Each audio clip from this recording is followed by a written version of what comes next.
Organic chemistry में free radical से आप क्या समझते हैं, ये कितने टाइप्स के होते हैं और इनके स्ट्रक्चर और स्टेबिलिटी को आप कैसे रैशनलाइज करते हो। नमस्ते, मेरा नाम अदीब दलाल है और इस लेक्चर में हम इन्हीं प्रश्नों के उत्तर खोजने की कोशिश करेंगे।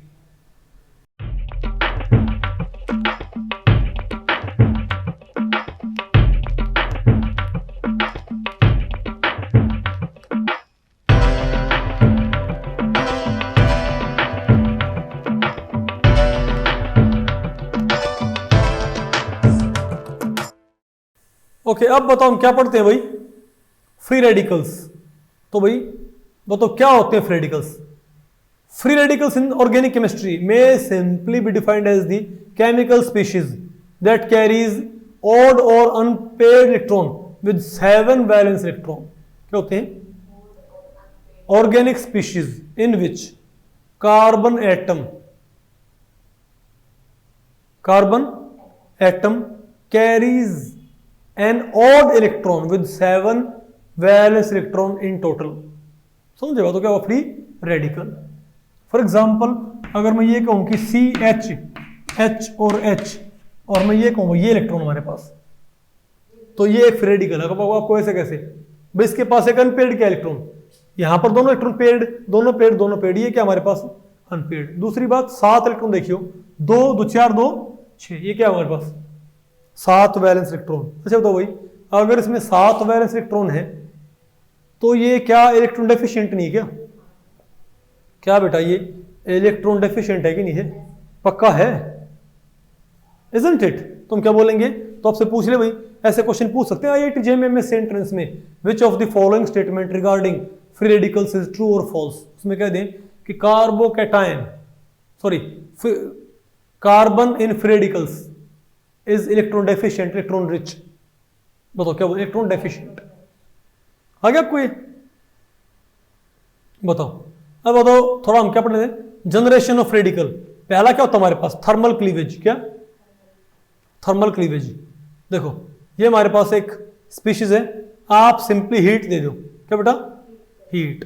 तो क्या हो हमारे पास, तो हमारे पास दो बताओ क्या निकल गई, C6H5 रेडिकल। क्या बेटा? 2। अरे भाई पहले हमारे पास ये बन गया, समझे बात? फिर तो क्या बन गया हमारे पास, बताओ लास्ट में C6H5 रेडिकल। और तो क्या हमारे पास ये बेटा, इसको हीट दी, क्या बन गया 2R रेडिकल। ठीक है, ये क्या है, एक फोटोकेमिकल, फोटोकेमिकल Cl2 है, आप इस पर लाइट डाल लो तो Cl बॉन्ड टूट जाएगा और क्या बन जाएगा हमारे पास ये 2 Cl रेडिकल। आ गया आपको ये? फिर क्या हमारे पास इनकी भाई structure of radicals, structure of free radicals. तो इनकी बताओ भाई स्ट्रक्चर क्या होती है फ्री रेडिकल्स की। तो मैं आपको बताऊं भाई, टिपिकल जो स्ट्रक्चर होती है फ्री रेडिकल की, वो होती है हमारे पास sp2 हाइब्रिडाइजेशन, ट्राइगोनल प्लेन। आपको कैसे ये ऐसे देखो, हमने बनाना क्या है, CH3 रेडिकल। तो एक कार्बन ने कितने हाइड्रोजन से बाइंड करना है, 3 से। अब तीनों क्या लेके आएंगे, हाफ फील्ड। तो कार्बन ने क्या प्रोवाइड करने पड़ेंगे, 3 हाफ फील्ड। तो पहले आप देखो कार्बन का कॉन्फ़िगरेशन, कार्बन का कॉन्फ़िगरेशन क्या होता है, 2s2 2p2 होता है। तो भाई लेकिन जो 3 हाइड्रोजन आ रहे हैं वो तो क्या लेके आएंगे, 3 जो हाइड्रोजन आ रहे हैं वो तो हाफ फील्ड लेके आएंगे। तो कार्बन को भी क्या प्रोवाइड करने पड़ेंगे, 3 हाफ फील्ड। तो एक काम करो, इस इलेक्ट्रॉन को उठा के और कहां प्रमोट कर दें, यहां प्रमोट कर दें भाई। तो हमारे पास चारों क्या हो गए, हाफ फील्ड हो गए। लेकिन रिक्वायरमेंट कितनी है हमारे पास, 3 की। तो एक ने यहां, एक ने यहां और एक ने यहां। तो मेरे पास आ गई sp2 हाइब्रिडाइजेशन। आपको साफ नजर आता भाई। तो इनके अंदर बताओ किस तरह की हाइब्रिडाइजेशन है, sp2 हाइब्रिडाइजेशन। तो इस कार्बन से एक हाइड्रोजन यहां, एक यहां और एक यहां हो गया। और ये क्या इसका, तो इसने भाई इनको तो इसने अरेंज कर दिया, बताओ किसमें, इनको तो बेटा इसने अरेंज कर दिया, बताओ किसमें। अरे भैया तो क्या हमारे पास ट्राइगोनल प्लेन, ये वाला प्लेन मॉलिक्यूल का, और ये पीजेड क्या रहेगा इसका, वैकेंट, सॉरी हाफ फील्ड। समझे बात? अच्छा आपसे यही पूछ सकते हैं कि बताओ फ्री रेडिकल की स्पिन क्या होती है, क्या बताओ बेटा, फ्री रेडिकल मॉलिक्यूल की स्पिन क्या होती है, हाफ। और मल्टीप्लिसिटी क्या होती है भाई, स्पिन हाफ क्यों, क्योंकि एक अनपेयर्ड है, तो स्पिन इसकी हाफ होगी और मल्टीप्लिसिटी क्या होती है 2s + 1, बताओ क्या होगी? हाफ पुट करिए, हाफ और हाफ 1, हाफ और 2 कैंसिल, 2 आ गया। तो हम क्या बोलेंगे? फ्री रेडिकल्स क्या होते हैं? डबलेट। क्या होते हैं? डबलेट। इसकी भी मल्टीप्लिसिटी 2 आई है तो डबलेट है। और अनपेड कितने हैं? 1। अब ठीक नहीं है आपको? गुड। तो मेरी ज्योमेट्री आपको पहले पड़ गई, कोई दिक्कत है? 120 एंगल है। अब बात करते हैं स्टेबिलिटी ऑफ फ्री रेडिकल्स। अब हम बात करते हैं कि डिफरेंट फ्री रेडिकल स्पीशीज की स्टेबिलिटी कैसे काम करती है। ओके, तो इसको आप ऐसे देखो कि डिफरेंट फ्री रेडिकल स्पीशीज की स्टेबिलिटी कैसे काम करती है। देखो भाई, सिंपल बात मैं आपको बताऊं। एक तो मेरे पास प्राइमरी, एक तो मेरे पास होते हैं प्राइमरी रेडिकल या CH3 रेडिकल। पहले देखते हो ये कितने टाइप के होते हैं। एक तो क्या हो गया हमारे पास एल्काइल रेडिकल्स। ये कौन सा है? Alkyl methyl radical. भाई एक बताओ मेरे पास क्या होगा अगर मैं बताओ, ये तो है मिथाइल, ये क्या हो गया? प्राइमरी। ये क्या हो गया? सेकेंड। क्या हो गया? टर्शियरी। आ गया। दूसरा, अगर भाई मेरे पास ये क्या मिथाइल रेडिकल, ये बेटा मिथाइल ना, अरे क्या है ये? यहां पर मैं कर दूं फिनाइल, ये बताओ क्या है? Phenyl methyl radical. ये क्या है? Di phenyl methyl. ये क्या मेरे पास? Tri phenyl methyl radical. ठीक है, अब हम देखते हैं इनका स्टेबिलिटी ऑर्डर कैसा होता है। ओके, ये तो मेरे पास क्या है? ये है एल्लाइल रेडिकल। क्या ये? एल्लाइल, जिसमें कार्बन से नेक्स्ट क्या है? Double bond. अब पहले क्या बात करते हैं? एल्काइल फ्री रेडिकल की stability on the basis of inductive effect. क्या? अब मैं आपको बताऊं भाई, पहले हम आपको बताएंगे एल्काइल फ्री रेडिकल की stability on the basis of inductive effect. तो आप मुझे ये बताओ कि जो हमारे पास एल्काइल रेडिकल होता है, मिथाइल रेडिकल, सॉरी, जो मेरे पास क्या होता है? Methyl radical. तो आपको साफ दिख रहा है, इसके अंदर 7 इलेक्ट्रॉन है, 2, 2, 4, 2, 6 और 1 7। तो ये इलेक्ट्रॉन डेफिशिएंट है कि नहीं है? तो कोई भी इलेक्ट्रॉन रिलीजिंग स्पीशीज क्या करेगी? इसके डेफिशिएंसी को कंपनसेट करेगी। इसका ऑक्टेट पूरा नहीं भाई, तो कोई भी इलेक्ट्रॉन रिलीजिंग स्पीशीज क्या करेगी? इसको स्टेबलाइज करेगी। क्या करेगी? तो मिथाइल रेडिकल से ज्यादा स्टेबल कौन सा होना चाहिए? प्राइमरी, उससे स्टेबल टर्शियरी, उस सेकेंड उससे स्टेबल बेटा टर्शियरी आना चाहिए ना हमारे पास ये। Very good. अच्छा, और बताओ, अब आप इन्हीं की बताओ स्टेबिलिटी हाइपर कॉन्जुगेशन के आधार पे। कैसे बेटा? अरे भाई देखो, आप देखो कमाल की बात क्या है। मैं आपको तो एक जनरल आपको एक थंब रूल बताऊं, जो स्टेबिलिटी ऑर्डर किसका था? कार्बोकेटाइंस का। वही किसका होता? फ्री रेडिकल्स का।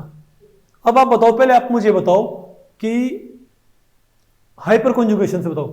तो हाइपर कॉन्जुगेशन में आप टर्शियरी फ्री रेडिकल को, उसके एक मिथाइल को एक्सपेंड कर दो।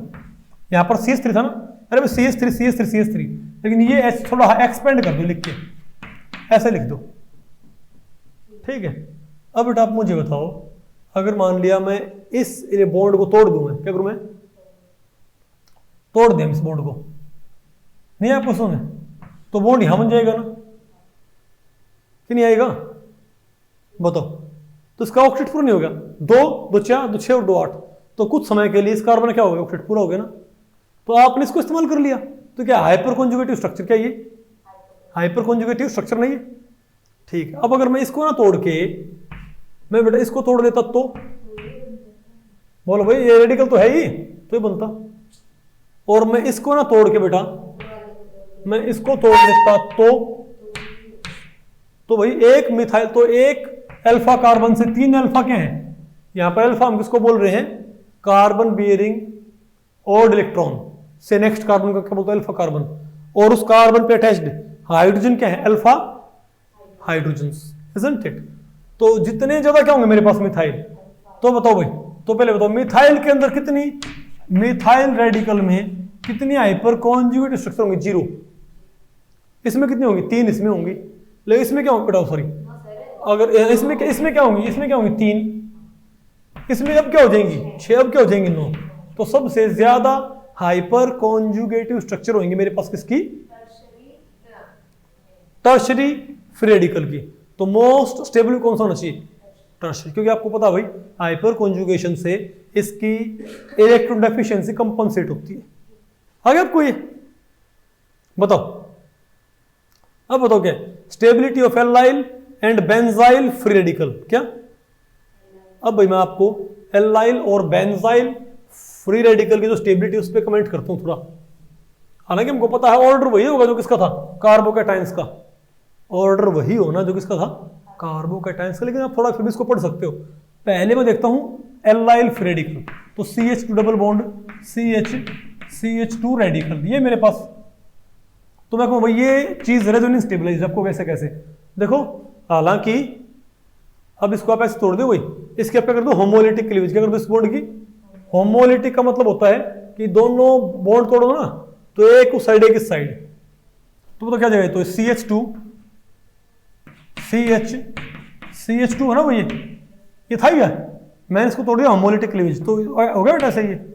अब ये बॉन्ड बना दो तो ये क्या होगा मेरे पास, डबल, ये क्या हो गया, तो डबल बॉन्ड यहां था, ओड यहां था इलेक्ट्रॉन, अब डबल बॉन्ड यहां है, ओड यहां पर आ गया, तो क्या रेजोनेंस स्टेबलाइज्ड। इसमें क्या बोलेंगे कि एल्लाइल कैटायन मतलब क्या होती है, रेजोनेंस स्टेबलाइज्ड।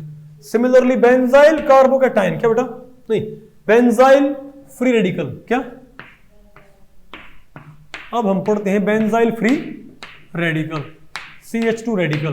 तो यहां पर आप भाई पूरे का पूरा इलेक्ट्रॉन ना मूव करवाइयो, क्या करो इस बॉन्ड का क्या कर दो होमोलिटिक क्लीवेज, क्या कर दो इसका होमोलिटिक क्लीवेज कर दिया। तो देखो इस कार्बन का अब क्या हो, एक तरह से डेफिशिएंसी खत्म होगी भाई, दो बॉन्ड तो ये हो गए और दो हो गए ना 8 इलेक्ट्रॉन 4 बॉन्ड से। अब क्या करो इसको तोड़ दो, नहीं आपको, अब इसको तोड़ दो,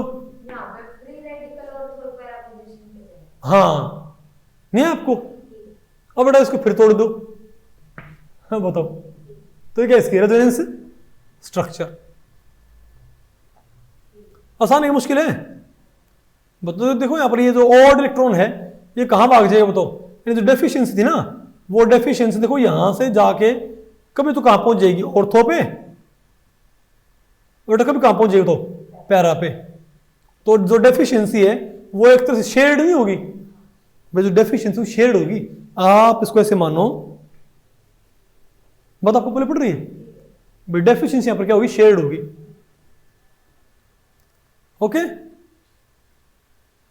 अब तो और भाई वही, और अब बताओ अब जितनी ज्यादा क्या होंगे, अब अगर मिथाइल जैसे मिथाइल फ्री रेडिकल में, मिथाइल फ्री रेडिकल में, जैसे मिथाइल फ्री रेडिकल में आप जितने ज्यादा क्या जोड़ोगे CH3 मोर क्या होगा, स्टेबलाइज होगा ना। तो सिमिलरली जितने हम क्या जोड़ेंगे फिनाइल, उतनी ज्यादा क्या आएंगी रेजोनेटिंग स्ट्रक्चर। तो ट्राई फिनाइल, तो बेंजाइल फ्री रेडिकल से स्टेबल कौन होना चाहिए, फिनाइल मिथाइल फ्री रेडिकल, उससे stable di phenyl methyl free radical, उससे stable tri phenyl methyl free radical. नहीं है बेटा कोई, अरे बोलो फिर क्या है, रिएक्टिविटी ऑफ फ्री रेडिकल सब क्या दो, डिकम्पोजिशन रिएक्शन, एक तो क्या होता था हमारे पास, बोलो भाई देखो बताओ, अरे यहां से तो क्या हमारे पास ये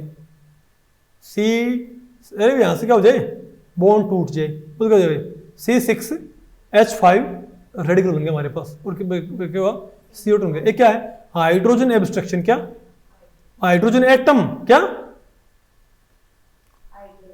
अगर भाई ये इसके पास और इलेक्ट्रॉन है, अब अगर ये बॉन्ड टूट जाए और हाइड्रोजन हाइड्राइड नहीं, H नेगेटिव नहीं, H पॉजिटिव नहीं, H एटम निकल जाए, तो वो यहां जुड़ जाएगा, ये क्या बन जाएगा मीथेन, और ये क्या बन जाएगा रेडिकल, नहीं आपको। और ये क्या होता है रीअरेंजमेंट रिएक्शन, क्या बेटा, ये वही बात है भाई, अगर मेरे पास ये बताओ कौन सा मेरे पास, ये प्राइमरी रेडिकल, क्या ये प्राइमरी, अब अगर यहां से टूट के यहां पर आ जाएगा तो रेडिकल ये बन जाएगा टर्शरी मोर स्टेबल। और ये क्या होती है एडिशन रिएक्शन। अब जैसे भाई कार्बोकैटायन अटैक नहीं कर दिया करते इसके ऊपर, तो ये रेडिकल है, अब ये बॉन्ड टूट जाए तो बेटा इसके ऊपर और इलेक्ट्रॉन होगा ना, इस पे और होगा, तो ये कहाँ टच हो जाए इसके ऊपर, तो यहाँ पर आ गया मेरे पास ये तो क्या बोलते हैं, आ गया आपको ये। तो भाई इस लेक्चर में इतना है। अगर इस लेक्चर के बारे में आपके कुछ प्रश्न या सुझाव हैं तो आप मुझे नीचे कमेंट सेक्शन में पूछ सकते हैं, मैं उनके उत्तर देने की पूरी कोशिश करूंगा। तो ठीक है, मिलते हैं अगले लेक्चर में, तब तक के लिए नमस्ते।